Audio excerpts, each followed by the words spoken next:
ಇವತ್ತು ನಿಮ್ಮ ಇಲಾಖೆ 53,000 ಕೋಟಿ ಸಾಲ ಇದೆ. ನನಗೆ ಆತಂಕ ಅಷ್ಟೇ. ನಾನೇನು ಸಾಲ ತೀರಿಸ್ತೀನಾ? ನಾನೇ ಸಾಲ ತೀರಿಸ್ತೀನಿ ಅಂತ ಹೇಳ್ತಾ ಇದ್ದೀನಾ? ನನ್ನ ಆಸ್ತಿ ಮಾರಿ ನಿಮ್ಗೆ ಏನಾದ್ರು ನನ್ನ ಇಲಾಖೆ ಸಾಲ ತೀರ್ಸೋದು ನನ್ನ ಕೈಲಿ ಆಗುತ್ತಾ ಹೇಳಿ? ನನ್ನ ಆತಂಕ ಕರ್ನಾಟಕ ರಾಜ್ಯದ ಒಂದು ಸತ್ಪ್ರಜೆಯಾಗಿ ನಮ್ಮ ಕರ್ನಾಟಕ ಸರ್ಕಾರಕ್ಕೆ 2,20,000 ಆದಾಯ. ಸಭಾಪತಿಗಳೇ, ನಮ್ಮ ಕರ್ನಾಟಕ ಸರ್ಕಾರದ ಆದಾಯ 2,20,000 ಕೋಟಿ. ಸಾಲ ಎಷ್ಟು ಸಭಾಪತಿಗಳೇ? 8,24,000 ಕೋಟಿ. ನೀವೇ ಹೇಳಿ, ನೀವು ಒಂದು ವ್ಯವಹಾರಸ್ಥರು, ದೊಡ್ಡ ಸಂಸ್ಥೆ ನಡೆಸ್ತೀರಾ. ನಿಮಗೆ 2,20,000 ಆದಾಯ ಇದ್ದರೆ 8,24,000 ಸಾಲ ಮಾಡಿ ನಾವು ಬಡ್ಡಿ ಕಟ್ಟಕ್ಕೆ ಆಗತ್ತಾ ಸಭಾಪತಿಗಳೇ? ನಾವು ಸಾಲ ತೀರ್ಸೋ ಆಗತ್ತಾ ಸಭಾಪತಿಗಳೇ? ಏನು ಉದ್ದೇಶ?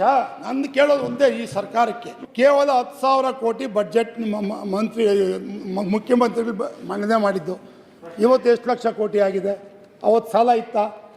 10,000 ಕೋಟಿ ಸಾಲ ಮಾಡಿದಾಗ ಸಾಲ ಇತ್ತಾ? ನಾನು ಹೇಳ್ತಿರೋದು ನಾನು ಅದಕ್ಕೆ ಉಲ್ಲೇಖ ಮಾಡಿ ಹೇಳಿದೆ.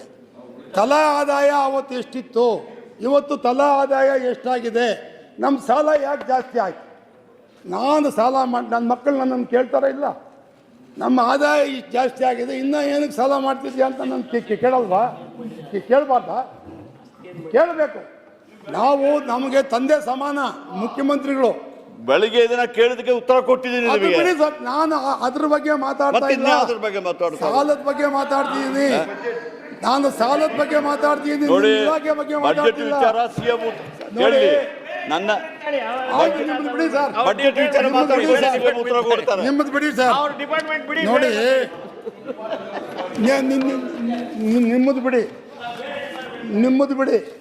142 ಶಾಸಕರಿದ್ದೀರ ನೀವು ಸಭಾಪತಿಗಳೇ. ಈ ಸರ್ಕಾರದಲ್ಲಿ 142 ಶಾಸಕರಿದ್ದಾರೆ. 142 ಕಾರ್ಪೊರೇಷನ್ಗೆ ಚೇರ್ಮನ್ಗಳು ಮಾಡಿದ್ದೀರಿ. 142 ಕಾರ್ಪೊರೇಷನ್ಗೂ ಚೇರ್ಮನ್ಗಳು ಮಾಡಿದ್ದೀರಿ. ಅದು ಕ್ಯಾಬಿನೆಟ್ ದರ್ಜೆ. ಕ್ಯಾಬಿನೆಟ್ ಅನ್ನೋದಕ್ಕೆ ಏನಾರು ಗೌರವ ಇದೆ ಇವತ್ತಿನ ದಿವಸ? ನೀವು ಕ್ಯಾಬಿನೆಟ್ ಮಂತ್ರಿಗಳು ನಾವು ಒಪ್ಪಬೇಕು. ಕ್ಯಾಬಿನೆಟ್ ದರ್ಜೆ ಕೊಡೋದು, ಅವರು ನೋಡಿದರೆ ಸೈರನ್ ಏನೋ ಕಾನ್ವಾಯ್ ವೆಹಿಕಲ್ ಹಾಕ್ಕೊಂಡು ಕೊಯ್ಯ ಕೊಯ್ಯ ಕೊಯ್ಯ ಕೊಯ್ಯ ಅಂತ ರಸ್ತೆ ಎಲ್ಲ ಡಿಸ್ಟರ್ಬ್ ಮಾಡ್ಕೊಂಡು ಹೋಗ್ತಿರ್ತಾರೆ. ಅಲ್ಲಿ ಡೀಸೆಲ್ಗೆ ಕಾಸಿರಲ್ಲ, ಆ ಬೋರ್ಡಲ್ಲಿ ಡೀಸೆಲ್ಗೆ ಕಾಸಿರಲ್ಲ. ಕ್ಯಾಬಿನೆಟ್ ರ್ಯಾಂಕ್ ನೀವು ಚೇರ್ಮನ್ ಮಾಡಿ ಕೂಡಿಸ್ತೀರಿ. ಇದು ನಿಮಗೆ ಆತ್ಮಸಾಕ್ಷಿ, ಆತ್ಮಾವಲೋಕನ ಮಾಡ್ಕೊಳ್ಳಿ ಸನ್ಮಾನ್ಯ ಮಂತ್ರಿಗಳೇ, ಆತ್ಮಾವಲೋಕನ ಮಾಡ್ಕೊಳ್ಳಿ. ನೋಡಿ, ನನಗಿಲ್ಲಿ ಸಂಬಳ ಕೊಡ್ತಾರೆ ಅಂತಂದರೆ ದೇವರಾಣೆ ಹೇಳ್ತೀನಿ, ನನಗೆ ಆತ್ಮಸಾಕ್ಷಿ ವಿರುದ್ಧವಾಗಿ ನಾನು ಸಂಬಳ ತಗೊಳ್ತಾ ಇದ್ದೀನಿ. ಅದರ 10ರಷ್ಟು ನಾನು ಸಮಾಜಕ್ಕೆ ಖರ್ಚು ಮಾಡಿಬಿಡ್ತಾಯಿದ್ದೀನಿ. ಅದರ 10ರಷ್ಟು. ಯಾಕಂದರೆ ನಾವು ಇವತ್ತು ದಿವಸ ಇಲ್ಲಿ ಸಂಬಳ ತಗೊಳ್ತಿದ್ದೀವಿ. ಏನು ಮಾಡ್ತಿದ್ದೀವಿ ನಾವು? ನಮ್ಮ ಜಿಲ್ಲೆಗೆ ನಾನು ಏನು ಮಾಡ್ತಾಯಿದ್ದೀನಿ, ನಮ್ಮ ತಾಲೂಕು ನಾನು ಏನು ಮಾಡ್ತಾಯಿದ್ದೀನಿ, ಈ ಸಮಾಜಕ್ಕೆ ನಾನು ಏನು ಮಾಡ್ತಾಯಿದ್ದೀನಿ ಅನ್ನೋ ಒಂದು ನೋವು ನಮಗೆ ಹೊತ್ತು ಅದು ತುಡ್ತಾ ಇರಬೇಕು. ಇದು ಸರ್ಕಾರ ಇಷ್ಟು ಜನ ನಿಮ್ಗೆ ಆಯ್ಕೆ ಮಾಡಿ ನಮ್ಮನ್ನು ಮುಖ್ಯಮಂತ್ರಿ ಮಾಡಿದ್ದಾರೆ, ಇಷ್ಟು ಲಕ್ಷ ಆದಾಯ ನಾವು ಸರ್ಕಾರ ಕೊಡ್ತಿದ್ದಾರೆ. ಏನಾದರೂ ಮಾಡಿ ಈ ರಾಜ್ಯಕ್ಕೆ ಸಾಲ ಮುಕ್ತ ಮಾಡಬೇಕಂತ ನಾವೆಲ್ಲ ಸೇರಿ ಯೋಚನೆ ಮಾಡಬೇಕು ಸಭಾಪತಿಗಳೇ. ಅದು ಯೋಚನೆ ಮಾಡಿದಾಗ ಮಾತ್ರ ಆಗುತ್ತೆ. ಯಾರಿಗೆ ಅವಶ್ಯಕತೆ ಇದೆ, ಯಾರಿಗೆ ಕೈ ಎತ್ತಿ ಮೇಲಕ್ಕೆ ಎತ್ತಿ ನಿಲ್ಲಿಸ್ಬೇಕು, ಅವ್ರಿಗೆ ಸಪೋರ್ಟ್ ಕೊಡಬೇಕು. ನಾನು ಎತ್ತಿ ಎತ್ತಿ ಎತ್ತಿ ನಿಲ್ಲಿಸ್ತಾ ಇರ್ತೀನಿ, ಅವನು ಕೆಳಗೆ ಬೀಳ್ತಾ ಇದ್ದರೆ ನಾನು ಏನು ಅಂತೀನಿ, ಏಯ್ ಎಷ್ಟು ಸಾರಿ ನೀನು ಎತ್ತಿ ನಿಲ್ಲಿಸೋದು ಅಂತ ಆ ಕಡೆ ಬಿಸಾಕ್ಬಿಟ್ಟು ನಾವು ಹೊಟ್ಟೋಗ್ತೀವಿ ಅಲ್ವಾ ಸಭಾಪತಿಗಳೇ? ನಾನು ವೈಯಕ್ತಿಕವಾಗಿ ಮಾತಾಡ್ತಿದ್ದೀನಿ ಅಂತ ನಮ್ಮ ಇಂಧನ ಸಚಿವರು ಭಾವಿಸ್ಕೊಂಡಿರೋದು. ನಾನು ದೇವರಾಣೆ ಆ ಥರ ಮಾತಾಡೋಂಥ ವ್ಯಕ್ತಿ ಅಲ್ಲ.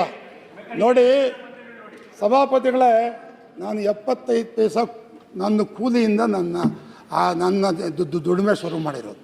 8ನೇ ವರ್ಷ. ನನಗಿವತ್ತು 68 ವರ್ಷ ವಯಸ್ಸು. 60 ವರ್ಷದಿಂದ ನಾನು ದುಡಿದು ಈ ಮಟ್ಟಕ್ಕೆ ಬಂದಿದ್ದೀನಿ. ಅದಕ್ಕೆ ನಾನು ಹೇಳ್ತೀನಿ ಅಷ್ಟೇ.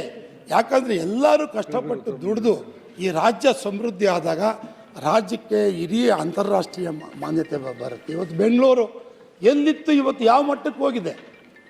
ಅಂತಾರಾಷ್ಟ್ರೀಯ ಮಟ್ಟದಲ್ಲಿ ಬೆಂಗಳೂರು ಹೆಸರು ಎಷ್ಟು ದೊಡ್ಡದಾಗಿದೆ. ಇದನ್ನು ಯಾರಾದರೂ ಬೆಳೆಸಿದ್ರಾ? ಬೆಂಗಳೂರನ್ನ ಯಾರಾದರೂ ಬೆಳೆಸ್ಲಿಕ್ಕೆ ಸಾಧ್ಯ ಆಯಿತಾ? ಅದೇ ಬೆಳೀತು ಸಭಾಪತಿಗಳೇ. ನಾನು ಒಂದು ಗಾದೆ ಮಾತನ್ನು ಹೇಳಲಿಕ್ಕೆ ಹೋಗ್ತೀನಿ. ನಾವು ಮಕ್ಕಳನ್ನ ಯಾವ ರೀತಿ ಬೆಳೆಸ್ಬೇಕಂದ್ರೆ, ಕಾಡಲ್ಲಿ ಮರ ಬೆಳೆಸ್ದಂಗೆ ಬೆಳೆಸ್ಬೇಕು. ಕಾಡನ್ನು ಯಾರೂ ಬೆಳೆಸ್ಲಿಕ್ಕೆ ಸಾಧ್ಯ ಆಗೋದಿಲ್ಲ. ಕಾಡು ಆದಾಗ ಅದೇ ಬೆಳಿಬೇಕು, ಅದೇ ಎಲೆ ಉದುರಬೇಕು, ಅದೇ ಗೊಬ್ಬರ ಆಗಬೇಕು, ಮಳೆ ಬರಬೇಕು, ಕಾಡು ಬೆಳಿಬೇಕು. ಕಾಡು ಬೆಳೆದಂಗೆ ಬೆಳಿಬೇಕು ಅಂತ ನಾನು ಹೇಳ್ತಿದ್ದೆ ಎಲ್ಲರಿಗೂ. ಹಾಗಾಗಿ ಸಭಾಪತಿಗಳೇ, ನಾನು ಇದ್ರ ಬಗ್ಗೆ ಹೆಚ್ಚಿಗೆ ಮಾತಾಡೋಕ್ಕೆ ಹೋಗೋದಿಲ್ಲ. ಈ ಸಾಲದ ಬಗ್ಗೆ ಖಂಡಿತ ನನಗೆ ಆತಂಕ ಇದೆ. ಇವತ್ತು 8,24,000 ಕೋಟಿ ಹೋಯಿತು. ನಿಮ್ಮ ಸರ್ಕಾರ ಇರೋಷ್ಟು ಇನ್ನು 2 ವರ್ಷಕ್ಕೆ 10 ಲಕ್ಷ ಕೋಟಿನ ನೀವು ಕ್ರಾಸ್ ಮಾಡ್ತೀರಾ. ಅವತ್ತು ಮಾಡಿರೋದು ನೀವೇ ದಾಖಲೆ, ಇವತ್ತು ಮಾಡೋದು ನೀವೇ ದಾಖಲೆ. ಆದರೂ ಸಹ ಜನ ಇವತ್ತಲ್ಲ ನಾಳೆ ನೀವು ಎಷ್ಟೇ ಸಾಲ ಮಾಡಿ ಜನಕ್ಕೆ ಮಾಡಲಿ, ನೀವು ಸಾಲ ಮಾಡಿದ ಮಾತ್ರ ಜನ ಶಾಪ ಗ್ಯಾರಂಟಿ ಹಾಕೇ ಹಾಕ್ತಾರೆ.